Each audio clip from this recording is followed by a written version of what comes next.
And joining us now from Herzliya in Israel is Ashley Waxman Bakshi. Welcome to the CJN Daily. Thank you. I'm excited. Oh, it's really nice to meet you. And thank you so much for being here as we try to unpack a little bit of the new role that you have, not only as an influencer in the makeup world and the lifestyle world, but also now I could say in the Hasbara development world, right? The Hasbara department, if that's a fair way to describe it. Would you say that's a fair way to describe what they've asked you to do? So yeah, and in fact, it's funny because it's not that they asked me; it's that the Ministry of Foreign Affairs recognized that there were a bunch of influencers that on their own watch decided to start defending Israel online on social media, and so basically all they've done is they've brought us together so we can collaborate and we can do a better job, and they can take us around the country and teach us about history, maybe things that we don't necessarily know, give us facts. To just help us, basically be an aid. So it's important to say that we're not working for them. We don't work for the government. We're not getting paid to do this. This is strictly like voluntary, all because it's important and we're passionate about it. And to be honest, the word hasbara is kind of a problematic word because basically... Let's unpack that a little bit because I used it because that's what we in North America, usually use when we talk about people who try to, clear up the record, defend Israel, and that kind of thing. So yeah, let's talk. Why is that a problematic word? So the word hasbara in Hebrew basically means explaining, right? Like to explain or explanation. And it has a little bit of a connotation, almost like an apologetic one. Like we need to explain to the world why we even have a right to exist, which I don't like right off the bat because I feel like this is something that's just like a duh. Like, if you know anything about history, you understand that Israel has a right to exist and the Jewish people have a right to thrive in their own indigenous land. But the problem today, and especially on social media, is that this is no longer like it's just not obvious. And there is a huge young generation that is being raised in a world where there is no legitimacy for a Jewish state. And so I like to use the word like advocacy a little bit better than hasbara. Or even in Hebrew, I call it like PR. Because like any business or any city, even the city of Toronto has like a PR department, every place does. And the state of Israel's PR is not doing so well. And so that's all we need to do. We need to get the truth, the story of the state of Israel out so that people know the truth, because it's no longer about explaining. It's more about basically breaking lies, like flat out lies. It's not even now, it used to just be about lack of knowledge, I guess you could say. Now there's straight up lies going around about Israel online. And once it hits online, it's catastrophic, right? When you have people like Bella Hadid with millions and millions of followers bringing out flat out lies, people who are indifferent start to form an opinion. And unfortunately, that opinion is very anti-Israel, and the anti-Israel turns into anti-Semitic. You cannot take the two away from each other. A lot of the narrative, the anti-Israel narrative, is that, oh, we're not anti-Semitic, we're just anti-Israel. But unfortunately, what a lot of the world doesn't understand is that the whole, huge part of Jewish history, culture, our prayers in the diaspora for thousands of years has always been B'Shana Abal B'Yerushalayim, like next year in Jerusalem. Our whole culture is around, the Jewish culture is around the coming back to Jerusalem. And therefore, Zionism and Judaism are linked, whether we like it or not. You mentioned Bella Hadid. You guys started, though, of course, doing this in a more sort of formalized way around the time when another celebrity actor came out recently, right? Emma Watson, with a post about Palestine. Whether she did it herself or her people did it, we're not clear. How did you guys decide, or you personally, and then how did the group decide to respond to that? latest one. So basically, I can say that the whole going back to doing the Hasbara happened more or less during the operation in May. So that's when we all kind of felt like we needed to. Specifically with Emma's post, not that long ago, I don't follow Emma Watson. I did not see her post. And the good thing about being part of a group of people like this is that one person sees this post, shares it in our group. We have a WhatsApp group. And we think together, okay, what is the proper response? And so the good thing is we got the formal points from the person in the ministry of what they would like us to respond or do or say. And basically at the beginning, we kind of just said, let's just go post on Emma Watson's post, XYZ. But I was the first one to be like, it's not enough to just post on, like to comment on her post. What we need to do is really put this out there. Like I have the power because I have my 300 and something thousand followers. If I bring this up on my story or on my account, I can send all my 300,000 followers to go and post. And a lot of people ask the question, why even post a comment? Because if you're going to comment, it will raise engagement. The post will get more reach. So it is a dilemma on social media. If you should answer, you shouldn't answer. But at the end of the day, I think that there is a large number of people who have not yet really formed an opinion, whether they're pro-Israel, anti-Israel, free Palestine. They don't really know what to believe. And I think that if there's enough educated people in the crowd that will go through the comments and see really well put comments that say, listen, Emma, you don't know what you're talking about. This and this and this. Solidarity doesn't mean blah, blah, blah, blah, blah. It can help to at least delay somebody forming an anti-Israel opinion in the short term. So there's always that dilemma, and there is no right or wrong answer. Well, this is what I wanted to unpack a little bit. You guys are apparently have the 30 million followers, various postings on TikTok and all together. I don't know if that's the right number, but are the audiences that follow you mostly Jewish? So in other words, are you preaching to the converted? How do you reach the people who you just mentioned, right, are not already on side and have these troublesome or even dangerous, threatening, toxic opinion? First of all, I love that you asked that because, of course, the majority of my following is Jewish. Of course, I have also Muslim and Christian followers from within Israel and around the world, but the majority are Jewish. Now, it's enough. I can tell you that I have about 20% of my following are Jews who live abroad. So Canada, US, England, France, and Argentina. These are like the biggest areas the areas that follow me with the most amount of Jews that are outside of Israel. And just because, unfortunately today, just because somebody is Jewish and born Jewish, it doesn't mean that they support Israel's right to exist. We see this growing, unfortunately, so much over the past few years that we see a lot of Jews who are coming and saying Jews for Palestine, Jews who are anti-Zionist, Jews who are calling Israel an apartheid state. And unfortunately, the narrative that is around on social media and on the news and everywhere is changing the hearts and minds of Jews.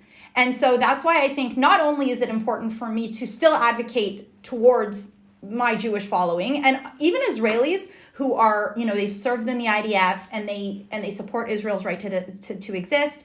A lot of the times they reach a certain age where they're like, well, maybe I should pursue a better life for myself abroad, right? We know that there's a lot of Israelis who they would do anything to move to the US. And as somebody who actually made the decision to make Aliyah and I see the importance of why we should not have a brain drain from Israel, right, to the United States or to Canada or to England. It's important for me to advocate the love and the importance of the state of Israel for Israelis who do love Israel so that they decide to stay here, even though it's difficult, even though we, the prices are so high, the cost of living is so high, we have rockets being shot at us like once a year. They still need to, if you don't consistently remind yourself of why it is so important for us to be here, to defend our country, then it's so easy to get sucked into like, oh, I'm just going to go find a better life for my family in New York. And so there's that. And then a couple of different prongs. It's the haters, the undecided, those who are disillusioned, I would say, if that word works for you.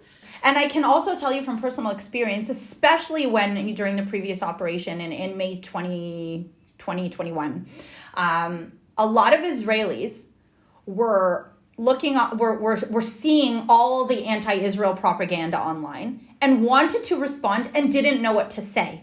So a lot of the times just me putting things into words, especially when I do it in English, because my English is good and I can do that, just putting it into English gives them the ability to be like, okay, I'm just going to copy paste what Ashley said about that. And I'm going to post this about, on other people's social media, because alone they might not necessarily know the facts. They might not necessarily have the English that's good enough to do it. They don't feel confident. They're scared. There were so many stories about people who went on lives, even celebrities, that during the operation, they went on lives on Instagram with people who are anti-Israeli across the sea. And they were stopped. Like they were shooting at them all these facts, checkpoints in Gaza and blockade and flotillas and this and this and this. And the Israelis who wanted to respond, they were they couldn't find the words because it's also not their native tongue. And so I think it's important that I also help educate my Israeli followers of what it is we need to respond. And, especially Israelis who were born here and the younger generation who don't know what it's like to really feel anti-Semitism, who don't know what it's like to live in a Jewish community when, there's a hostage situation in a synagogue. This is they can't understand how anti-Semitism even relates to the legitimizing of Israel. They don't see that connection because they've never lived in a world where they've had to face anti-Semitism. Because I have lived in those two worlds. I've served in the IDF. I've done Hasbara on campus at Wilfrid, Laurier, and at York University. I can see that link where anti-Semitism and anti-Israel is the same thing. Well, you mentioned York University. You were there, I know, probably during the time when there was a lot of anti-Jewish student problems, and the student council leaders were putting BDS motions. I mean, York is well known for, even though it was supposed to be a Jewish friendly campus, that was not your reality, right? Absolutely. I was at York University in the year of 2006, and basically my whole passion towards Israel and the whole world of advocacy for Israel started because I went to Wilfrid Laurier University. I grew up in Hamilton in a Jewish school in a Jewish neighborhood, and then I moved to Thornhill, where again I was in a Jewish neighborhood, and I never really felt anti-Semitism. Let's be honest, especially in Canada. But then when I went to Wilfrid Laurier, all of a sudden I was witnessing some anti-Semitism. I went out to Birthright when I was 18. And it was just around those years when they were building the separation wall. And they took us on Birthright down the road and they showed us, this is the so-called apartheid wall that everybody is talking about. It's being built now here. And this is why we've had to build it, because suicide bombings. And, I don't need to tell you the history.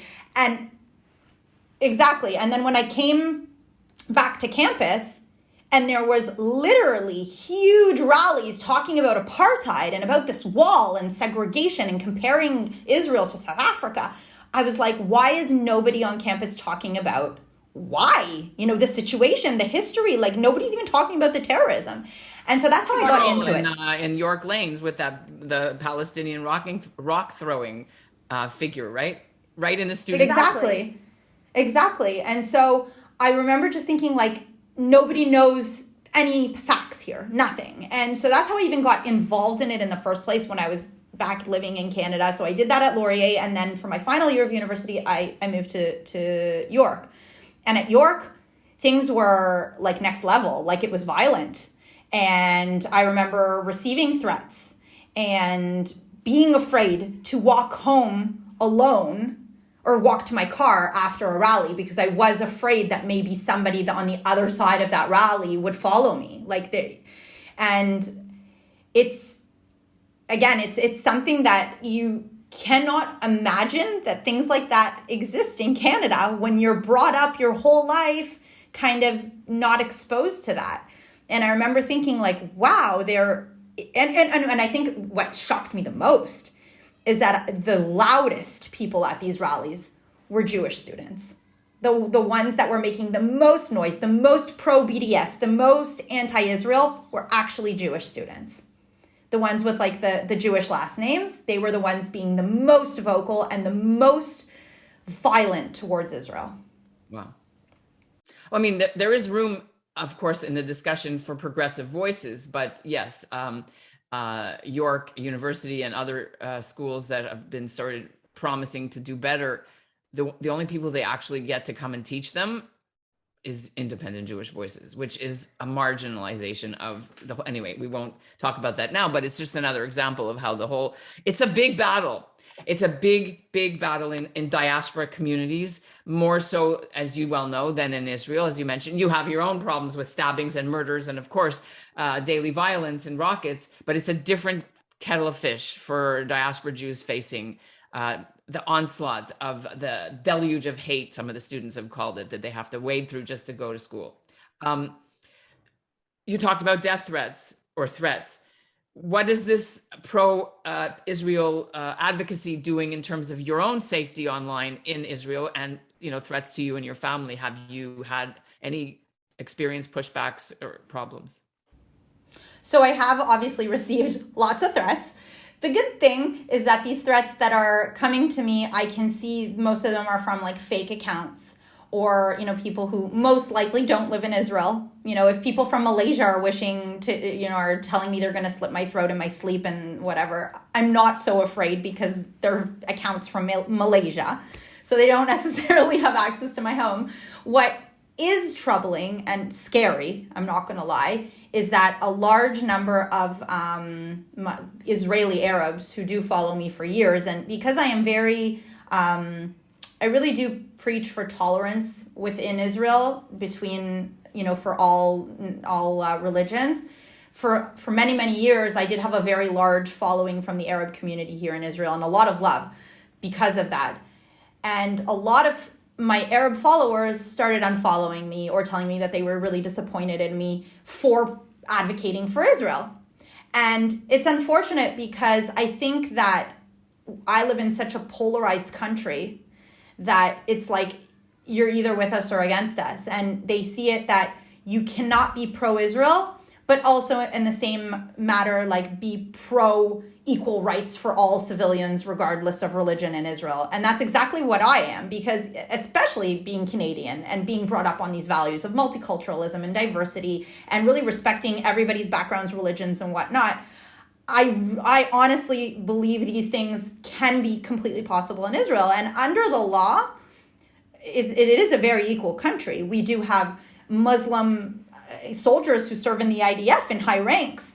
In fact, over the past few weeks, the first major, female Muslim major received her rank in the IDF. So these things are happening and they make me really excited. And unfortunately, what I said to them in response was, if you can't understand that a Jewish girl who made Aliyah to come and serve in the IDF is going to speak up and defend her country online, then you probably shouldn't be following me. Like, if you can't understand that rationale, then you don't know who I am.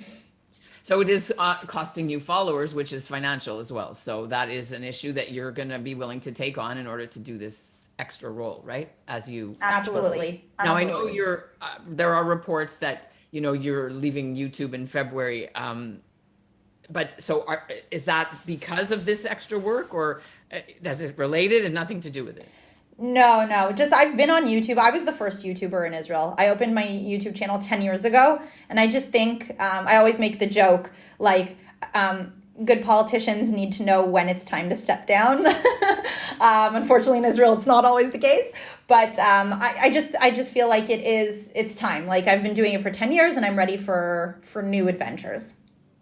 You have said you want to go into politics. Is this a signal that might be something you're working on now?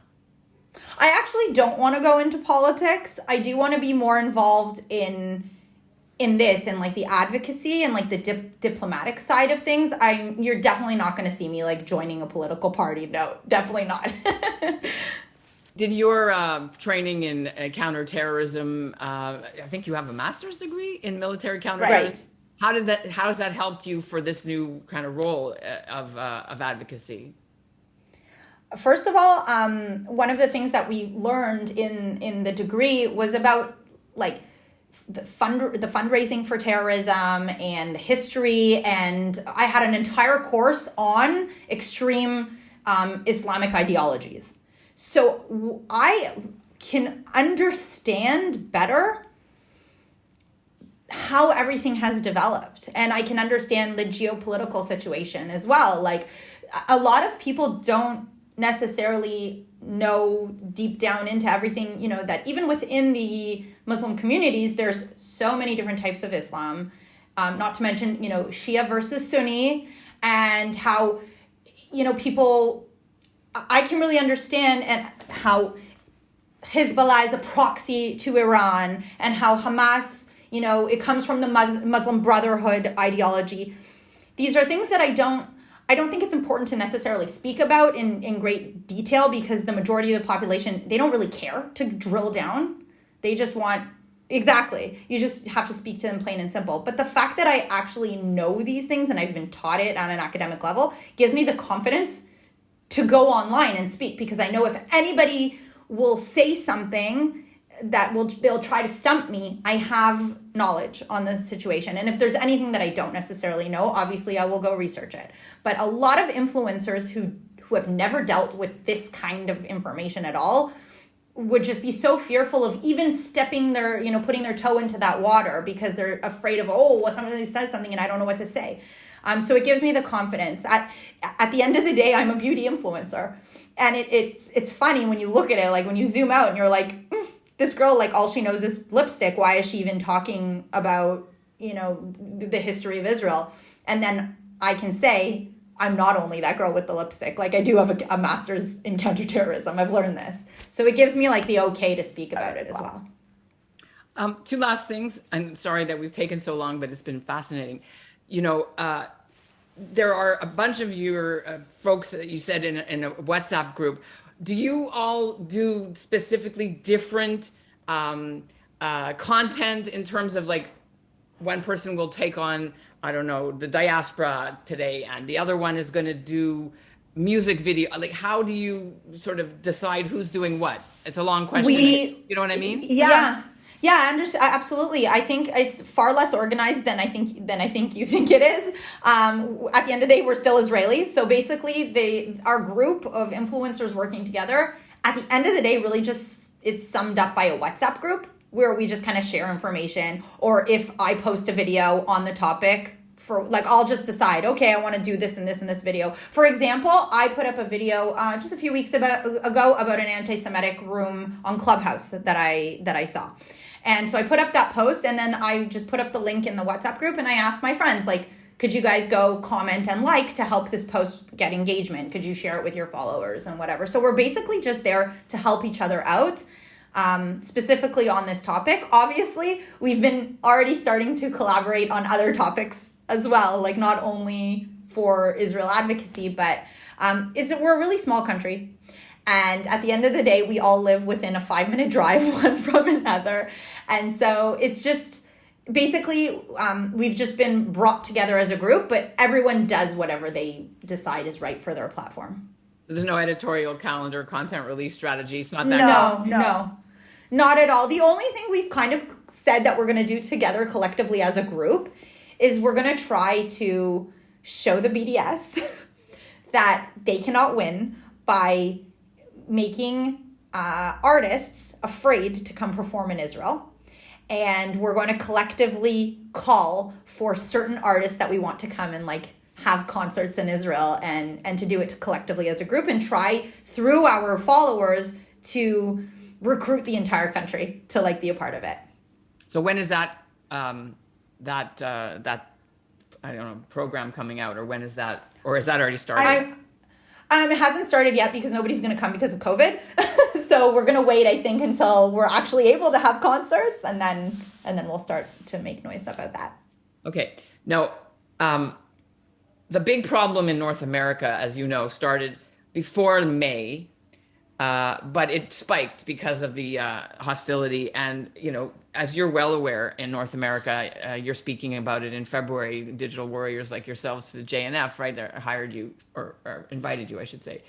What advice would you give to people who in North American Jewish communities are turning to the digital world to try to tackle hate? Because that's where the big war is in the diaspora communities. What are some of the techniques or advice that you think they should do? Besides follow you, of course. I think I would start by gaining knowledge, because we always have more to learn. And I can say that even I sometimes, when I'm listening to people from the other side speak, sometimes it makes me think like, oh, wait, maybe we weren't okay. Maybe something in history, there's these numbers that come out that it's like so-and-so Palestinian villages were burned and this and that. And sometimes it makes you question yourself. Oh, wait, maybe we really did, maybe we are performing a genocide against the Palestinians. But the more you educate yourself and the more you actually read history, you realize that it's not true. Like, the side that has been attacked over and over and over again, it's us. And it is, but I think the more you actually educate yourself, I think the first step is to educate yourself. Never go into a conversation or a debate about a topic that you don't feel well equipped to handle that debate, because you'll lose. So first, educate yourself. The second one, I think, would be to speak from the heart. A lot of the times when you're really just fact, the other side, like, nobody cares. Nobody listens. Okay, so come with statistics. Okay, tell me about Camp David and how they rejected and we accepted. We don't care. But if you want to sit down and say, I have been, for example, like, share a personal story. I've been to Israel where I visited, the site of so-and-so suicide bomb. I was afraid to walk down the street. I think one of the greatest things that I did during the conflict, one of the Hadid sisters put up a video talking about how racist it was that she was questioned so much at the airport when she landed in Israel. And so I put up a video saying, I am a Jew, I am white, I am from Canada, and guess what, Hadid? I was questioned too. I was asked, where my bat mitzvah was and what's my connection to Israel. And I was asked all these things because that's reality. When you live in a country where any person could be a potential terrorist, that's the reality you live in. And so when you sit down and you speak from a personal account, or you say, my grandfather did this, or, so-and-so is a Holocaust survivor, I think that is really what changes the hearts and minds of the people watching. Because sometimes, even today, when we speak about the Holocaust, unfortunately, I fall into this trap as well. I speak about it from such a removed place a lot of the times, because for me, it is history already. But when I remind myself that my father was born in 1943 in Romania, my father is a Holocaust survivor. And so when you remind yourself about these things and you make it personal, and then you share your stories from a personal place, it gets people to listen. Very important advice. Is there anything else that we didn't cover that you wanted our listeners and viewers to understand about why this is so important to you?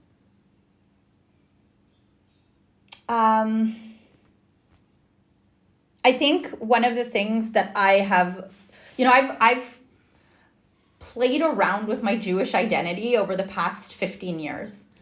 And there have been times where I've been more observant as a religion, like from the religious point of view. There have been times where I've been less observant. And I think a lot of the times we get confused because a Jewish identity means so many different things, right? It could be religious. It could be from a historical point of view, from a traditional point of view. And I think that at the end of the day, no matter where you are on the religious spectrum kind of place, if you can just connect to your roots, and if you come, and I invite everybody, once COVID settles down, I invite everybody who's listening to come to Israel and to come to these places in Jerusalem, like the city of David that I was there a few weeks ago. And you actually see that the things that we have been taught in our Jewish schools for over thousands of years in the diaspora, there is real archaeology, like archaeological evidence for these things.